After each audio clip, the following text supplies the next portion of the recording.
और एक energy mineral के बारे में पढ़ते हैं, पेट्रोलियम। पेट्रोलियम रिजर्व मैंने कहा जहां पे भी मरीन ट्रांसग्रेशन हुआ है, राइट, वहां पे पेट्रोलियम मिलता है। इसके अलावा यानी कि कहीं पे भी पेट्रोलियम मिलता है, यानी कि वहां पे सेडिमेंट्री बेसिन होना जरूरी है। सेडिमेंट्री बेसिन में ही पेट्रोलियम रिजर्व हमें मिलता है, राइट। हमारे चार इंपॉर्टेंट रीजन है हमारे पेट्रोलियम के, right. Saurashtra region, Gujarat Rajasthan region, upper Assam region, Shillong shelf, Cuttack shelf, right, यहाँ पे, और केजी बेसिन यानी कावेरी गोदावरी बेसिन। ये चार हमारे अभी के यानी लेटेस्ट और पेट्रोलियम के रिजर्व। माइंस के बारे में हम देखें तो आसाम में दिग्बोई रीजन में सबसे पहली हमारी माइनिंग वहां पे स्टार्ट हुई। दिग्बोई, नाहरकटिया, सिपसानगर, डिब्रूगढ़, इस रीजन में पेट्रोलियम क्रूड ऑयल की वहां पे एक्सट्रैक्शन स्टार्ट हुआ। उसकी रिफाइनरी वहां पे बनाएगी दिग्बोई, नूनमट्टी, बरूनी, बोनगाईगांव, यहाँ पे सारी उनकी वो पेट्रोलियम की रिफाइनरीज हैं। गुजरात में ऑनशोर खेड़ा और महसाणा में पेट्रोलियम मिलता है, और ऑफशोर में गांधार फील्ड और आलिया बेट यानी नर्मदा नदी का जो माउथ है वहां पे बेट है, एक आइलैंड है आलिया बेट, वहां पे पेट्रोलियम मिला है। गुजरात में पेट्रोलियम रिफाइनरीज, ये पब्लिक सेक्टर रिफाइनरीज की बात कर रही हूँ, साणंद रिफाइनरी, हजीरा, कोयली, ये सारी रिफाइनरीज। उसके बाद राजस्थान के बाड़मेर रीजन में जो प्राइवेट कंपनी केन्स यहाँ पे जो है ऑयल का एक्सट्रैक्शन कर रही है। उसके बाद महाराष्ट्र रीजन में जो बॉम्बे हाई रीजन कहते हैं, ऑफशोर रीजन में पेट्रोलियम मिलता है, उस फील्ड को हम नीलम फील्ड कहते हैं, राइट। उसके बाद और एक फील्ड है साउथ बेसिन फील्ड। नीलम फील्ड से साउथ बेसिन फील्ड ज्यादा बड़ा और रिजर्व है, राइट, लेकिन नीलम ऑयल फील्ड को बॉम्बे हाई रीजन कहते हैं। केजी बेसिन यानी गोदावरी कावेरी रीजन, रवा ऑयल फील्ड है वहां पे, जहां पे रिलायंस और निको दोनों मिलकर वहां पे ऑयल का एक्सट्रैक्शन कर रहे हैं, राइट, वहां पे गैस भी मिला है। ऑफशोर कावेरी बेसिन में नरीमनन ऑयल फील्ड भी पाया गया है। नया एक्सट्रैक्शन क्या स्टार्ट हुआ है 2002 में, केन एनर्जी कंपनी ने राजस्थान के बाड़मेर रीजन को ऑयल फील्ड वहां पे उसने एक्वायर किया और वहां पे उसको ऑयल मिला। लेकिन ये जो बाड़मेर से मिलने वाला जो ऑयल है वो काफी वैक्सी है, उसको डिफिकल्ट है ट्रांसपोर्ट करना, और बाड़मेर जो है पोर्ट से, इंडिया के किसी पोर्ट से बहुत ही दूर है। इसलिए केन ने डिसाइड किया है कि वो एक हीटेड पाइपलाइन बनाएगा अप टू सलाया रीजन, ताकि वो जो भी एक्सट्रैक्शन उसका ऑयल का हो उसे एक्सपोर्ट कर पाए। रिलायंस भी अभी आज के स्टेज में कृष्णा गोदावरी बेसिन से ऑयल एक्सप्लोरेशन करी, वहां पे उसको गैस भी मिला है। अब हम चलते हैं रिफाइनिंग इंडस्ट्रीज में। रिफाइनिंग इंडस्ट्री इंडिया की जो 8 कोर इंडस्ट्रीज है उसमें से एक है, यानी हमारी one of the important industry है, राइट। इंडिया भले ही हमारी जो क्रूड ऑयल की डिमांड है वो हम इंपोर्ट से करते हैं, लेकिन हमारा जो रिफाइनरी का प्रोडक्शन है वो सरप्लस है, राइट, इसीलिए हम रिफाइनरी के प्रोडक्शन का एक्सपोर्ट कर पाते हैं। इंडिया की फर्स्ट रिफाइनरी दिग्बोई आसाम में बनी थी, उसके बाद सेकंड तारापुर 1944 में बनी थी। इंडिया, मैंने कहा कि रिफाइनरी जो प्रोडक्ट्स आउटपुट होता है उसका 10% हम एक्सपोर्ट भी करते हैं। हमारी 8 कोर इंडस्ट्रीज कौन कौन सी हैं? Coal extraction, production, crude oil, natural gas, refinery, fertiliser, steel, cement and electricity. ये 8 हमारी इंडिया की इकोनॉमी की 8 कोर इंडस्ट्रीज गवर्नमेंट ने तय की है। रिफाइनरीज के बारे में देखें तो पब्लिक सेक्टर में 17 हमारी पब्लिक सेक्टर एजेंसी या पब्लिक सेक्टर यूनिट है जो रिफाइनिंग का काम करते हैं। इसके अलावा 3 प्राइवेट और 2 ज्वाइंट वेंचर्स इंडिया में आज एग्जिस्ट करते हैं। 17 पब्लिक सेक्टर यूनिट, यहाँ पे अलग अलग 17 जगह पे हमारी पब्लिक सेक्टर यूनिट जो है वो रिफाइनिंग प्रोसेस करती है।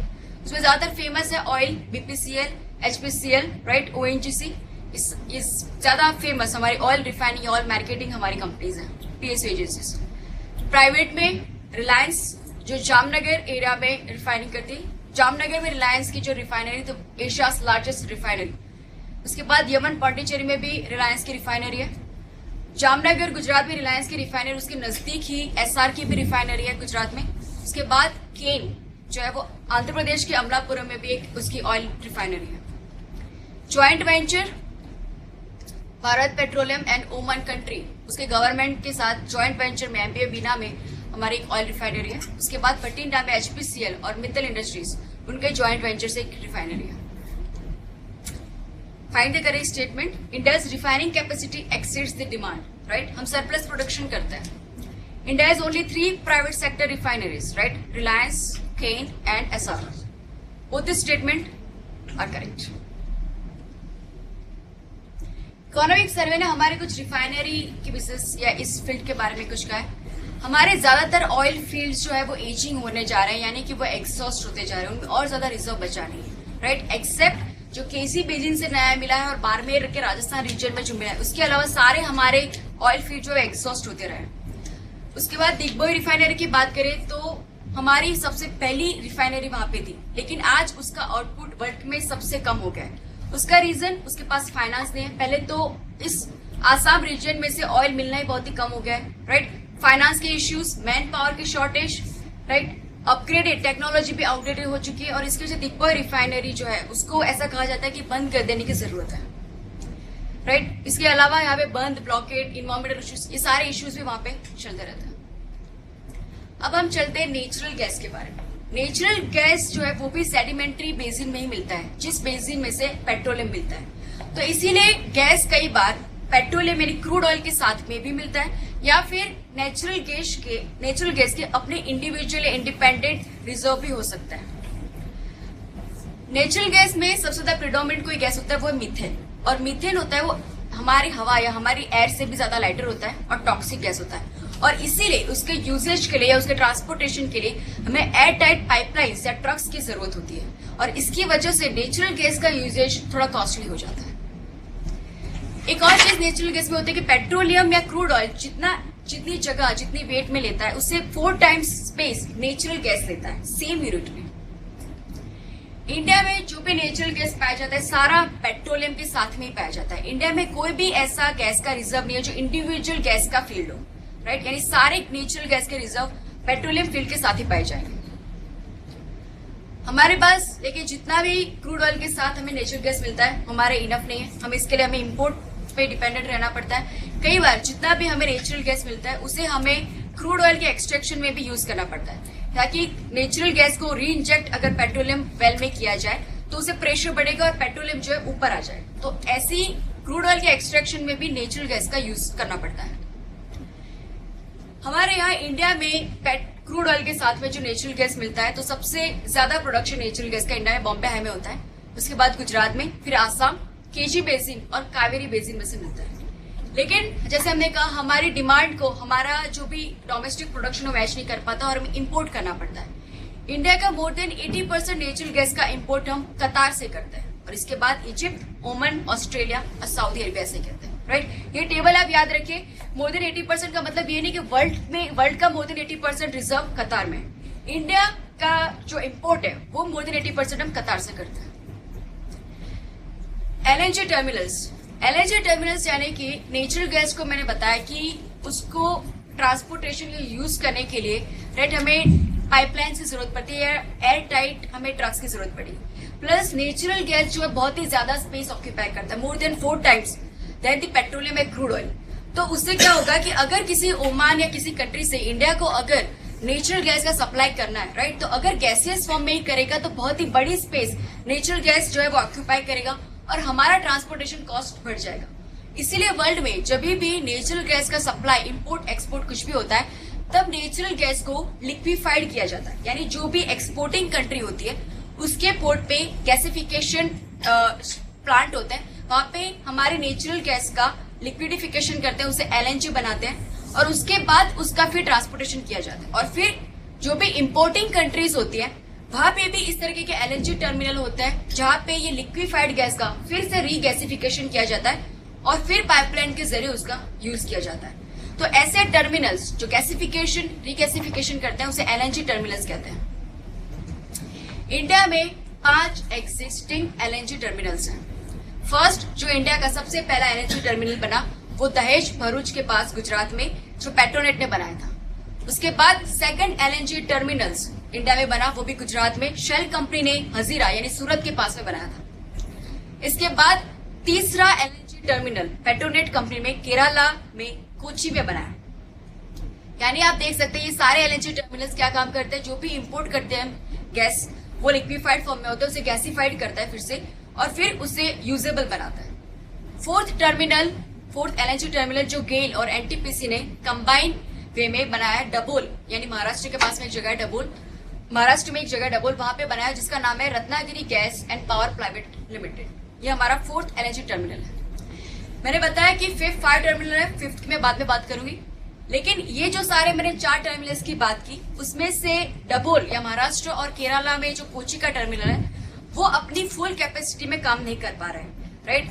क्योंकि एलएनजी टर्मिनल्स में वो रिगैसिफिकेशन तो करते देते, लेकिन कंज्यूमर तक पहुंचे, इंडस्ट्री के पहुंचने के लिए जो पाइपलाइन का नेटवर्क होना चाहिए वो इनके पास अभी भी नहीं। यानी आज अगर हम करंट स्टेज में बोले तो इंडिया के सबसे ऑपरेशनल है, सबसे ज्यादा प्रोडक्टिव एलएनजी टर्मिनल है तो वो है 2 गुजरात के, Hazira and Dahej LNG terminals. Fifth LNG terminal बन रहा है, it is under construction in Kakinada in Andhra Pradesh. यहाँ पे एक नहीं 2 एलएनजी टर्मिनल्स बनाने के प्लान है। एक एलएनजी टर्मिनल बना रहा है consortium of Shell company, Reliance and KSPL यानी काकीनाडा सी पोर्ट लिमिटेड। ये तीनों मिलकर वहां पे एक एलएनजी टर्मिनल बना रहे हैं। उसके साथ दूसरा एक एलएनजी टर्मिनल बना रहे हैं Andhra Pradesh gas distribution corporation limited, जो एक जॉइंट वेंचर है GAIL gas and Andhra Pradesh gas infrastructure corporation and Kakinada seaport limited. ये मिलके दूसरा एलएनजी टर्मिनल वहां पे बना रहे हैं। उसके साथ में एक तीसरा एलएनजी टर्मिनल भी आंध्र प्रदेश में बनने जा रहा है, जो इंडिया में पहली बार बन रहा है। इसे कहते हैं floating gas terminal, floating storage and regasification terminal. यानी समुद्र के अंदर ही ऐसा फ्लोटिंग करता हुआ रीगैसिफिकेशन या एलएनजी टर्मिनल काकीनाडा में बनने वाला है, जो shell, Andhra Pradesh gas distribution corporation और जीडीएफ सुएज कंपनी एक साथ जो है कंसोर्टियम बना के बनाने वाली है। This is everything is under process. उसके अलावा भी कई नए टर्मिनल, एलएनजी टर्मिनल बनाने के प्लानिंग इंडिया में चल रहा है। एक है Petronet GSPC, Gujarat state petroleum corporation. ये भी मुंद्रा में, गुजरात में, कच्छ रीजन में एक एलएनजी टर्मिनल बनाना चाहती है, जो जहां से ऑस्ट्रेलिया और इजिप्ट से गैस इंपोर्ट किया जाएगा। उसके बाद गुजरात के पीपावाव पोर्ट में भी एलएनजी टर्मिनल बनने के प्लानिंग है। उसके बाद ऑयल कंपनी तमिलनाडु के एन्नोर रीजन में एलएनजी टर्मिनल बनाना चाहती है। ओएनजीसी और बीपीसीएल मिलके कर्नाटका के मैंगलोर में एलएनजी टर्मिनल बनाना चाहते हैं। गेल कंपनी ओडिशा में पारादीप में एलएनजी टर्मिनल बनाना चाहती थी, लेकिन जैसे वो काकीनाडा के इस floating storage and gasification plant के साथ उस प्लांट में जुड़ गए, उसके बाद उसने पारादीप वाला प्लांट जो वो ड्रॉप कर दिया। उसके बाद पेट्रोनेट कंपनी आंध्र प्रदेश में गंगावरम रीजन में भी एक एलएनजी टर्मिनल बनाना चाहती है। This are all proposed LNG terminals. News में आप उन्हें ट्रैक करते रहिएगा ताकि कौन से एलएनजी टर्मिनल एग्जिस्ट यानी ऑपरेशन हो गए, बन गए या कौन से बनने वाले हैं, इस पर आपको ध्यान रहे। उसके बाद एक अनकन्वेंशनल गैस के बारे में बताना चाहती हूँ। जो नेचुरल गैस है वो हमारे कन्वेंशनल गैस है, जो कंपैरेटिवली शैलो सेडिमेंट्री बेसिन में पाया जाता है। ऐसे गैस जो बहुत ही डीप डेप्थ में पाए जाते हैं उसे अनकन्वेंशनल गैस कहते हैं, राइट? ऐसे गैस का एक टाइप है बेसिन सेंटर्ड गैस, उसे टाइट गैस या टाइट सैंड गैस भी कहते हैं, राइट? ऐसे सेडिमेंट्री बेसिन में पाया जाता है जहां पे एक्सट्रैक्शन बहुत ही डिफिकल्ट है। जनरली नेचुरल गैस में क्या होता है कि उसमें उसका जो भी बेसिन होता है उसके नेचुरल फ्रैक्चर्स होते हैं, नेचुरल उसके क्रैक्स होती है, ताकि उसकी वजह से पूरा गैस जो है अपने आप ऊपर आ जाता है, एक फिल्म में जमा होता है। यानी कि हम जैसे उसे पाइपलाइन डालेंगे हमें बहुत ही इजीली नेचुरल गैस मिल जाएगा। लेकिन ये बेसिन सेंटर्ड गैस ऐसे होते हैं जिनमें कोई नेचुरल फ्रैक्चर या क्रैक्स नहीं होती, और इसीलिए हमें वहां पे आर्टिफिशियली क्रैक्स डेवलप करनी पड़ती है ताकि उसमें से हम गैस को निकाल पाए। इस आर्टिफिशियल क्रैकिंग की टेक्नोलॉजी को फ्रैक्चरिंग कहते हैं या फ्रैकिंग टेक्नोलॉजी कहते हैं। इस टेक्निक में ये होता है कि एक पाइप हम एंटर करते हैं, उसके बाद हॉरिजॉन्टल वे में उसे पास किया जाता है। वहां पे उस पाइप के अंदर कुछ कंटेंट डाला जाता है, जैसे पानी डाला जाता है, सैंड डाली जाती है और कुछ केमिकल्स डाले जाते हैं। इसकी वजह से क्या होता है कि जैसे वहां पे डिगिंग स्टार्ट होगी, राइट, फ्रैक्चरिंग होगा, उसके बाद पानी और सैंड जो भी उसकी फ्रैक्चर हुई होगी उसको पकड़ के उसे खुला रखेगी। यानी सैंड जो है वहां पे उसकी फ्रैक्चर में वहां पे जम जाएगा, उसकी फ्रैक्चर हमेशा खुली रहेगी, राइट, और फिर वहां पे इजीली गैस का एक्सट्रैक्शन हो पाएगा। इस टाइप के गैस को बेसिन सेंटर्ड गैस कहते हैं, राइट। बहुत ही अर्थ के डीप रीजन में पाया जाता है ये गैस, राइट। यूएसए में उसका प्रोडक्शन स्टार्ट हो गया। आज उसका जो भी गैस प्रोडक्शन है उसमें से 15% यूएसए का बेसिन सेंटर्ड गैस है। इंडिया में भी उसके रिसोर्स मिलने के पोटेंशियल है। अभी भी हमारे यहाँ ट्रायल चल रहा है सिंस 2010। पाइपलाइंस के बारे में आपको मैं बताना चाहती हूँ। मैंने पहले बताया कि गैस के ट्रांसपोर्टेशन के यूजेज के लिए पाइपलाइन का होना, उसके नेटवर्क का होना बहुत ही जरूरी है। लेकिन उसके दो अगर मैं रीजन में डिवाइड करूं, डोमेस्टिक पाइपलाइंस और कुछ क्रॉस बॉर्डर पाइपलाइंस, राइट। तो डोमेस्टिक पाइपलाइन में कुछ नया डेवलपमेंट हुआ नहीं है और ज्यादा वो इम्पोर्टेंट भी नहीं है। तो मैं चाहती हूँ कि आप लोग वो सेल्फ स्टडी में कर ले। टीआर खुल्लर में चैप्टर है एनर्जी चैप्टर, उसमें पाइपलाइन, डोमेस्टिक पाइपलाइन के पूरा पोर्शन है। इंडिया में मैप दिया गया और अलग अलग जो हमारी पाइपलाइंस एग्जिस्ट करती है उसके बारे में है, राइट। वो आप स्टडी कर लीजिए। मेरे लिए जो इम्पोर्टेंट है आपको कराना वो है क्रॉस बॉर्डर पाइपलाइंस, यानी इंडिया दूसरी कंट्री के साथ, इंडिया ने जो पाइपलाइंस के एग्रीमेंट किए हैं या फिर वो प्लानिंग कर रही है दूसरी कंट्री के साथ पाइपलाइन यानी नेचुरल गैस पाइपलाइन लाने की, उसकी मैं बात करना चाहती हूँ, राइट। ये थोड़ा आईआर से रिलेटेड भी टॉपिक है, आईआर का एंगल भी इसमें आता है, तो मे बी ये पोर्शन जीएस टू आईआर में भी आ सकता है। एक pipeline Tapi pipeline, Turkmenistan Afghanistan Pakistan India pipeline. Second IPI, Iran Pakistan India pipeline. And third Russia India pipeline. सबसे पहले चलते हैं तापी पाइपलाइन।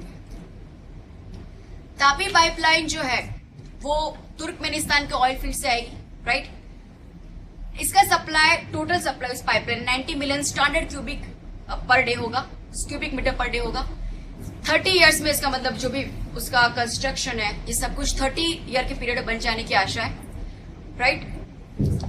सॉरी, ये लीज यानी जो पूरा कॉन्ट्रैक्ट है वो 30 इयर्स के लिए।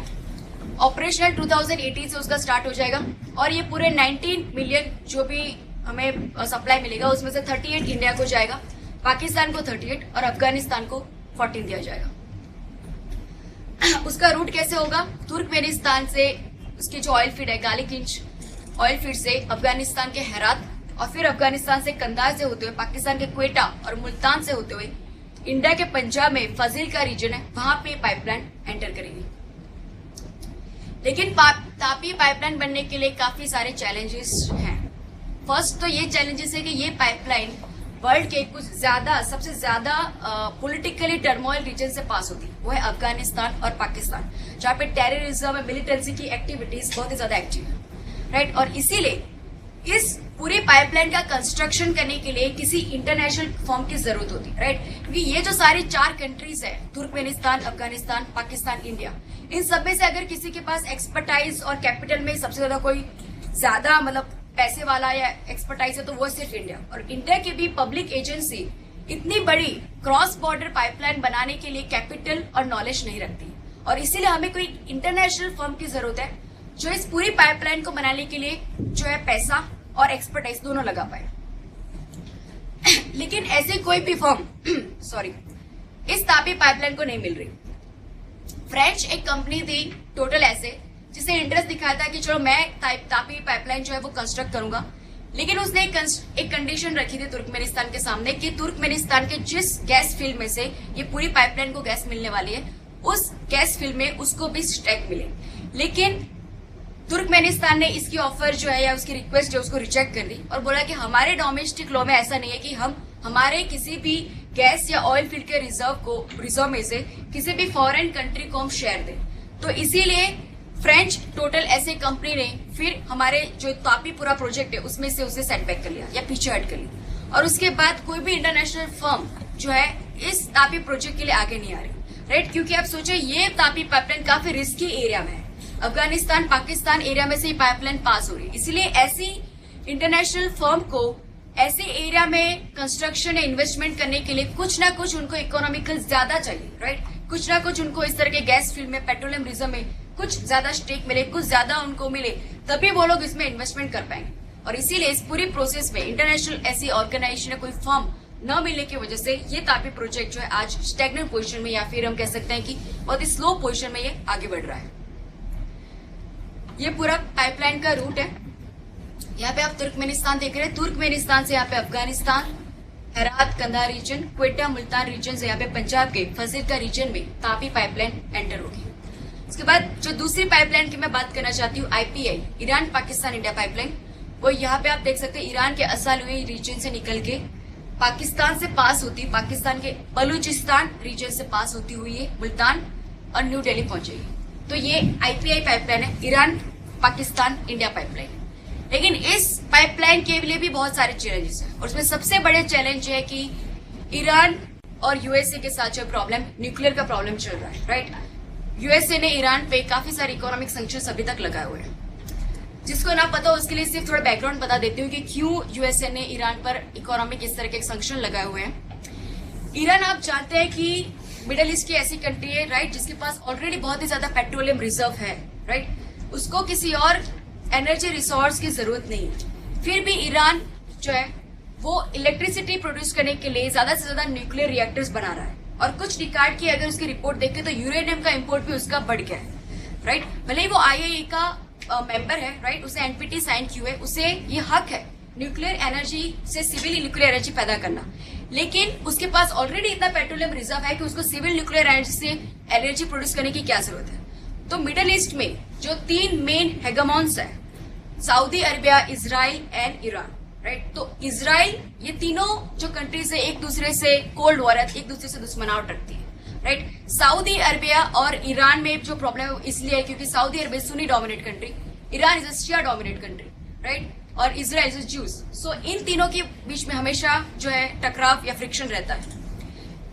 ईरान ने इतनी तेजी से जो न्यूक्लियर एनर्जी से ये यूरेनियम इंपोर्ट करने का रिएक्टर का जो उसे कंस्ट्रक्शन स्टार्ट किया, उसका यूजेज स्टार्ट किया, इससे इजराइल और सऊदी अरेबिया अलार्म हो गए। उनको लगा कि शायद ईरान जो है वो न्यूक्लियर वेपन के कंस्ट्रक्शन है उसके बनाने में लगा हुआ है, और इसीलिए उन्होंने यूएसए को बोला कि आप प्लीज कुछ कीजिए, एंड यूएसए ने ईरान को बोला कि आपकी सारी जो भी फैसिलिटी है न्यूक्लियर की फैसिलिटी वो आईएईओ के हमें इंस्पेक्ट करने दो, और जो भी आपके यूरेनियम के जो भी प्रोडक्शन हो रहा है, एनरिचमेंट हो रहा है, उसे अभी से अभी बंद कर दो, राइट। लेकिन ईरान ने बोला कि नहीं, मैं आईएई का मेंबर हूं, मैंने सारी ट्रीटी साइन किए, मुझे हक है सिविल न्यूक्लियर एनर्जी से इलेक्ट्रिसिटी पैदा करने का, और उसने यूएसए की डिमांड्स को मानने से इनकार कर दिया, और इसीलिए यूएसए ने, राइट, ईरान पे इकोनॉमिक सैंक्शंस ला दिए। अब रिसेंटली आपने अगर न्यूज़पेपर में पढ़ा हो तो एक ब्रेक थ्रू इन दोनों के बीच में एक न्यूक्लियर एग्रीमेंट बन चुका है, राइट। तो ये जो इकोनॉमिक सैंक्शंस लगे हुए हैं ईरान पे, ये सबसे बड़ा एक बॉटल नेक है, ये सबसे बड़ा चैलेंज है आईपीआई पाइपलाइन के लिए, कि जब तक ये इकोनॉमिक सैंक्शन नहीं हटेगा तब तक और सारी कंट्री जो है वो ईरान के साथ कोऑपरेशन नहीं कर पाएगी, राइट। सबसे बड़ा ऑब्स्टिकल को इंडिया को पड़ा, राइट। इंडिया अगर ईरान के साथ इस तरह की पाइपलाइन करती है तो यूएसए और सारी जो कंट्री जिसने सैंक्शन लगाए उनके सामने हमें जो है वो प्रोटेस्ट सहन करना पड़ा। इंडिया इसीलिए इस पूरे प्रोसेस से जो है पीछे हट गया, लेकिन पाकिस्तान और ईरान ने 2009 में एग्रीमेंट किया कि हम दोनों एटलीस्ट मिलकर पाइपलाइन बनाएंगे। ईरान ने तो अपनी साइड की पाइपलाइन बना भी ली, लेकिन पाकिस्तान के पास पैसा नहीं था, वो कंस्ट्रक्ट नहीं कर पाए अपनी पाइपलाइन। तो ईरान ने सोचा कि कोई बात नहीं, मैं कुछ मदद कर देता हूँ, तो उसने लोन भी दी, ओके लोन ले लो, फिर भी अपनी पाइप को जो है कंस्ट्रक्ट कर दो, क्योंकि ईरान ऑलरेडी उसमें इन्वेस्ट कर चुका है। लेकिन फिर 2013 में ईरान ने भी जो भी उसको 500 बिलियन की जो भी लोन दी थी वो उसको वापस ले लेनी पड़ी, क्योंकि उसको भी ऊपर यूएसए से जो इकोनॉमिक जो सैंक्शन लगे थे तो उसकी इकोनॉमी ऑलरेडी प्रॉब्लम फेस कर रही थी, राइट। तो फिर उस तरह से वो पाकिस्तान को लोन नहीं दे पाए। इसीलिए अब ये हाल हुआ है कि अगर ईरान ने जो भी डेडलाइन दी है उस टाइम तक अगर पाकिस्तान ने अपनी पाइपलाइन अपने एरिया में कंस्ट्रक्ट नहीं की तो उसको पेनल्टी लगेगी, पर डे पाकिस्तान को $3 मिलियन ईरान को देने पड़ेंगे। Good thing. इस पूरे इश्यू में यूएसए तो प्रॉब्लम है क्योंकि इकोनॉमिक सैंक्शन है, उसके बावजूद ये सारे डेवलपमेंट हो रहे हैं। उसके अलावा सऊदी अरेबिया को भी प्रॉब्लम, राइट। सऊदी अरेबिया जैसे मैंने बताया सुन्नी डोमिनेट कंट्री, ईरान से जो है दुश्मनाहट रखता है, लेकिन पाकिस्तान और सऊदी अरेबिया के बहुत अच्छे रिलेशन है, वेरी क्लोज रिलेशनशिप, इतने हद तक कि पाकिस्तान में मुशर्रफ के रिजाइम के दौरान जो नवाज शरीफ को एक्साइल किया गया तो नवाज शरीफ को भी सहारा सऊदी अरेबिया के किंग ने दिया था, राइट। तो नवाज शरीफ भी सऊदी अरेबिया के रहमो करम पर अपने इतने टाइम एक्साइल का सऊदी अरेबिया में रहे थे। इसके अलावा सऊदी अरेबिया पाकिस्तान के डिफेंस में बहुत ज्यादा इन्वेस्ट करती है। सऊदी अरेबिया खुद न्यूक्लियर वेपन्स जो है वो नहीं बनाती, लेकिन पाकिस्तान को उसने ऑलरेडी फाइनेंस करके रखा है, पैसा देके रखा है, ताकि जब भी सऊदी अरेबिया को न्यूक्लियर वेपन्स की जरूरत हो पाकिस्तान को वो देना पड़ेगा, राइट। आज जो यमन के क्राइसिस आप जो न्यूज में पढ़ रहे होंगे, यमन के क्राइसिस में भी ऐसा है कि यमन में जो सुन्नी गवर्नमेंट थी उसके अगेंस्ट में शिया रिबेलियंस आ गए, राइट। उस गवर्नमेंट को टॉपल कर दिया, और यमन जो है सऊदी अरेबिया का बॉर्डर कंट्री है, राइट। तो वो Saudi Arabia Sunni dominate country बर्दाश्त नहीं कर सकता कि सुन्नी गवर्नमेंट को टॉपल करके शिया रिबेलियन जो है इस तरह से पूरे देश को कैप्चर कर रहे हैं। इसलिए सऊदी अरेबिया ने यमन पे एयर स्ट्राइक करना स्टार्ट कर दिया, और उसने और सारी कंट्रीज को भी इन्वाइट किया, जैसे जॉर्डन है, इजिप्ट है, और उसने पाकिस्तान को भी बोला है कि you also have to come. और उसकी मिलिट्री को भी यमन के एयर स्ट्राइक में जो है हिस्सा लेना पड़ेगा। पाकिस्तान मना नहीं कर सकता, राइट, क्योंकि उसकी इकोनॉमी या उसके डिफेंस की जो भी इन्वेस्टमेंट वो साइबेरिया, सऊदी अरेबिया और अमेरिका से आता है, यूएसए से आता है, राइट। इसीलिए पाकिस्तान भी ये यमन के अगेंस्ट में एयर स्ट्राइक उसमें शामिल हो गया है। इस पूरी चीज से आप ये भी देख सकते हैं कि किस तरह से किसी कंट्री की सोवेरेनिटी लूज हो सकती है अगर उसकी अपनी इंडिपेंडेंट इकोनॉमी जो है वो स्टेबल नहीं है, राइट। आज पाकिस्तान की इकोनॉमी यूएसए की फाइनेंशियल एड और इस तरह की मिडिल ईस्ट की कंट्री, सऊदी अरेबियन कंट्रीज के फाइनेंशियल एड पे डिपेंडेंट है और इसकी वजह से वो कंट्रीज जिस तरीके के डिक्टेट करते हैं पाकिस्तान को वैसा करना पड़ता है। जब भी सऊदी अरेबिया कहेगा पाकिस्तान को कि मुझे इतनी जगहों में आपकी मिलिट्री की जरूरत है, Pakistan can never deny that. तो ये होता है जब अगर किसी कंट्री अपनी इकोनॉमी में इंडिपेंडेंट नहीं होती, राइट। तो ये पूरी प्रोसेस जो है इसकी वजह से आईपीआई जो है वो स्टेगनेंट हो चुकी है। इंडिया और ईरान के रिलेशन बहुत ही अच्छे हैं। इंडिया के रिलेशन वैसे तो सऊदी अरेबिया, इजराइल, ईरान इन तीनों के साथ बहुत ही एक्सेलेंट है। इंडिया ने इसीलिए एक और रास्ता अपनाया, ऐसा रास्ता जिससे हम पाइपलाइन से ईरान से गैस तो ले पाए लेकिन पाकिस्तान पूरा बाईपास हो जाएगा।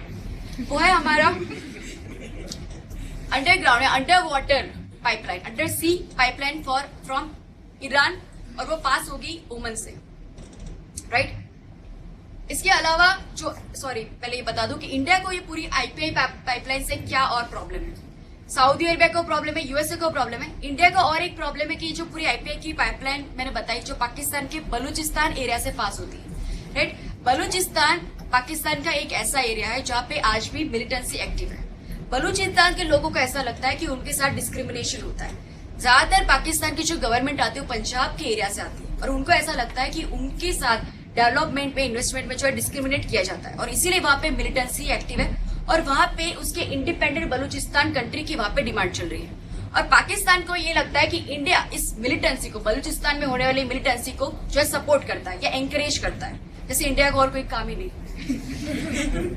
और इसकी वजह से इस बलूचिस्तान एरिया में पास होने की वजह से इंडिया को ये डर है कि इस पाइपलाइन का सप्लाई कभी भी कट ऑफ हो सकता है।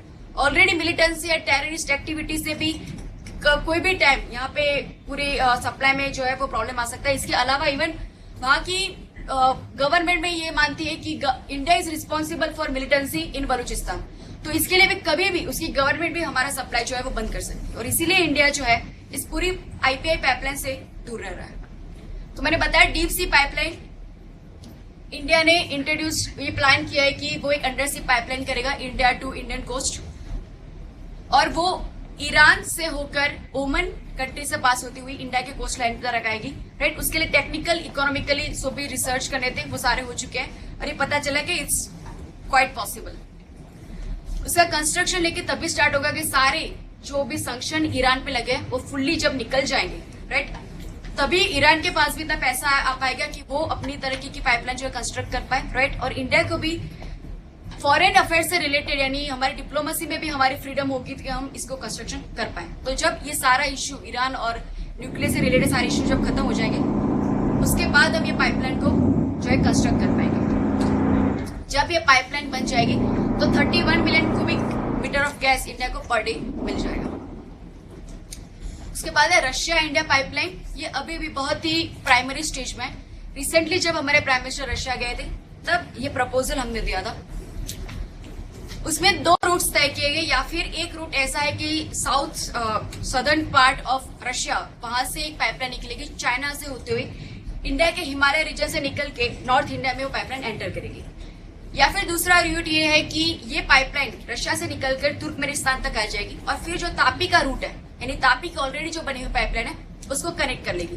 तो इस तरीके के 2 रूट्स अभी प्रपोज्ड रूट हैं, राइट। तो ये हमारी पाइपलाइंस के अभी तक के जो प्लान्स है हम गवर्नमेंट कर रही है वो है।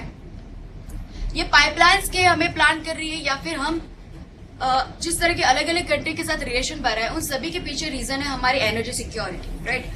हमारी इकोनॉमी को अगर हमें बढ़ाना है, हमारी इतनी बड़ी पॉपुलेशन को अगर हमें फूड देना है, एम्प्लॉयमेंट देना है, तो हमें मैन्युफैक्चरिंग इंडस्ट्री का डेवलपमेंट करना बहुत जरूरी है, राइट। क्योंकि manufacturing industry, labour intensive industry इतने सारे लोगों को एम्प्लॉयमेंट दे पाएगी और इस मैन्युफैक्चरिंग इंडस्ट्री के डेवलपमेंट के लिए हमें सबसे ज्यादा जरूरत पड़ेगी एनर्जी की, राइट। और हमारे पास एनर्जी के रिसोर्स बहुत ही लिमिटेड है। तो हमें सबसे ज्यादा सोचना पड़ता है हमारी एनर्जी सिक्योरिटी के बारे में। India 2.4% of annual world energy का प्रोडक्शन करता है, बट हमारा कंजप्शन है वर्ल्ड के 3.4%, राइट। इसलिए हमें एनर्जी के लिए इंपोर्ट करने के लिए डिपेंडेंट रहना पड़ता है, दूसरी कंट्रीज पे डिपेंडेंट रहना पड़ता है। हमारे फ्यूचर के कंसर्न भी हमारे जैसे पॉपुलेशन बढ़ रही है, जिस तरह के अर्बनाइजेशन बढ़ रहा है, ऑटोमोबाइल का यूज बढ़ रहा है, राइट, मैन्युफैक्चरिंग इंडस्ट्रीज डेवलप हो रही है, उस हिसाब से हमारे एनर्जी का कंजप्शन बढ़ रहा है, राइट। और इसीलिए हमारी एनर्जी सिक्योरिटी हमें बहुत जरूरी है। डोमेस्टिक लेवल पर हमारे क्या क्या चैलेंजेस हैं? फर्स्ट ऑफ ऑल, हमारा जितना भी सेडिमेंट्री बेसिन है, यानी सेडिमेंट्री बेसिन यानी कि जहां पे पेट्रोलियम मिलने के चांसेस है, ऐसे सेडिमेंट्री बेसिन का फुल्ली अभी तक हमने एक्सप्लोरेशन भी नहीं किया है, राइट, ताकि हमें पता चले कि कहां पे मिलने के चांसेस है। तो सबसे पहले तो हमें फुल एक्सप्लोरेशन करने की जरूरत है। उसके बाद इंडिया में आज तक हमारे पास स्ट्रेटेजिक रिजर्व नहीं है। स्ट्रेटेजिक रिजर्व यानी कि पहले से पेट्रोलियम में crude oil and natural gas का एक स्टोरेज बना के रखना चाहिए, ताकि किसी क्राइसिस सिचुएशन में हम उसे यूज कर पाए।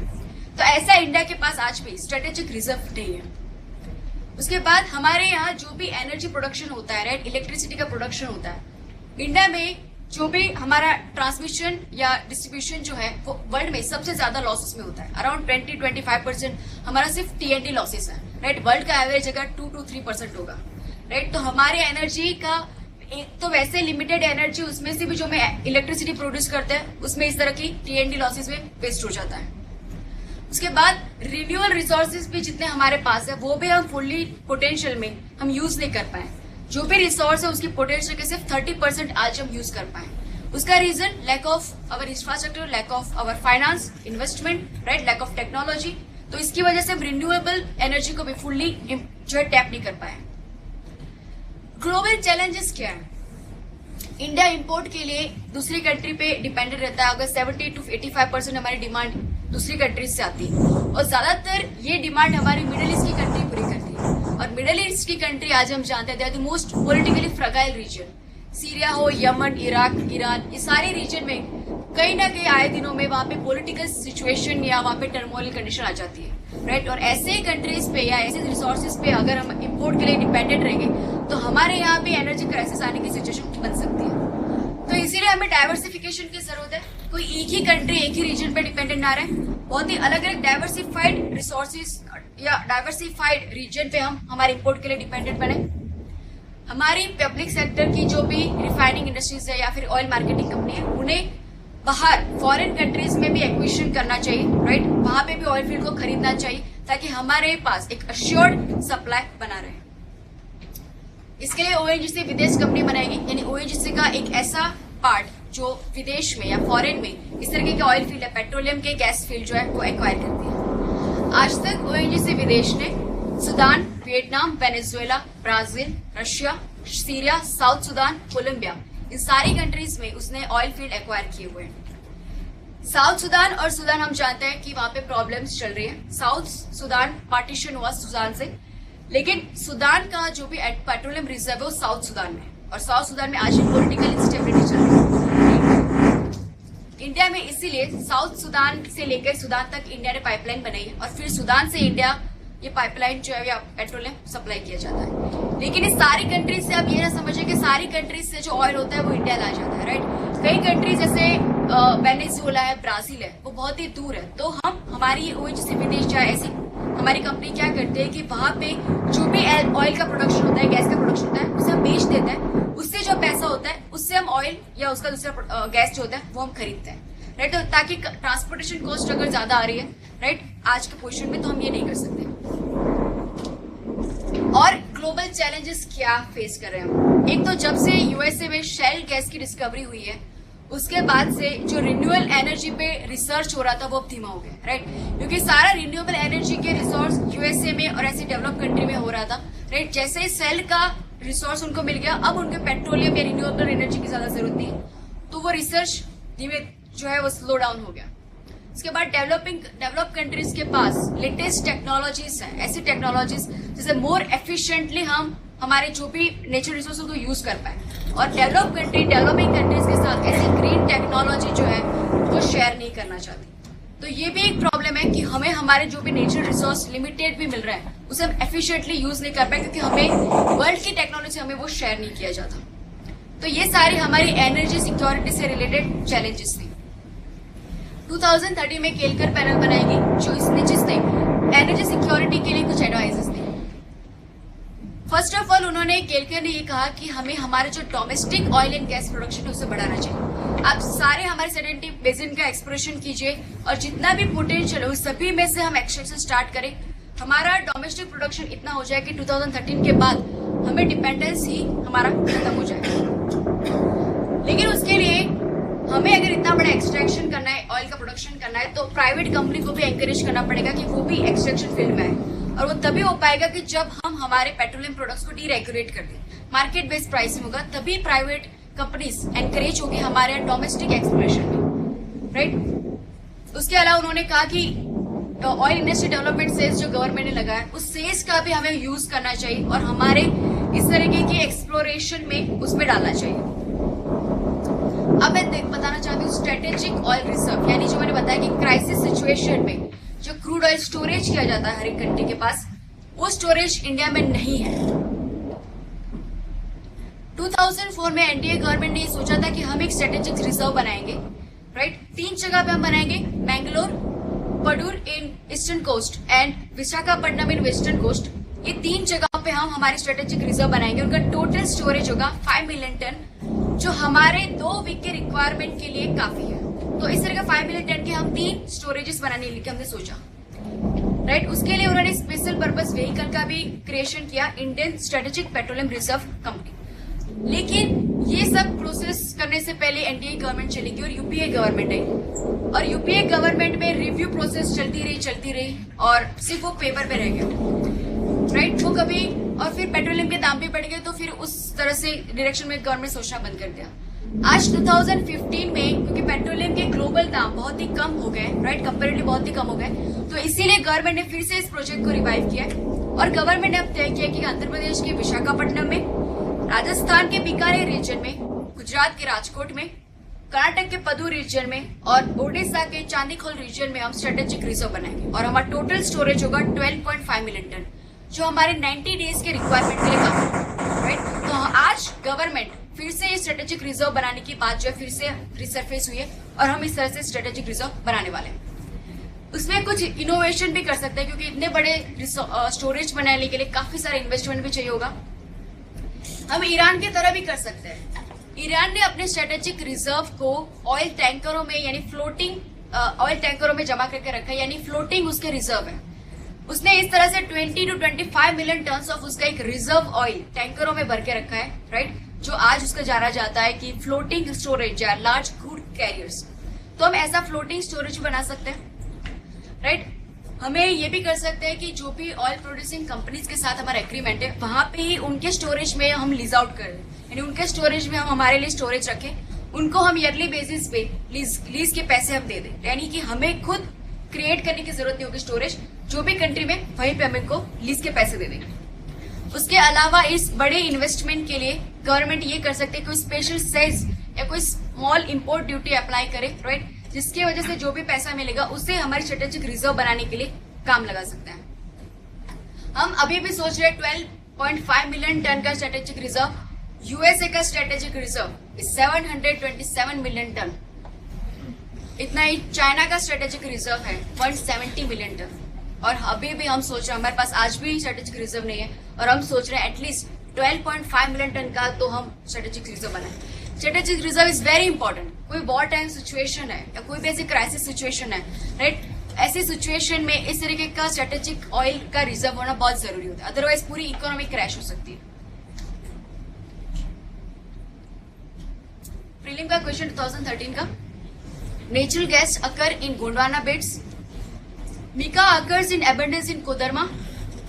Dharwad is famous for petroleum. No idea.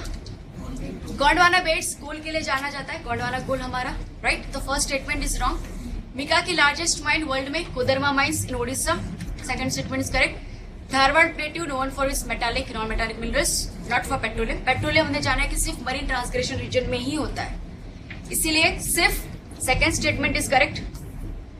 Answer is अब एनर्जी रिसोर्स में मैं थोरियम और यूरेनियम के बारे में बताना चाहूंगी।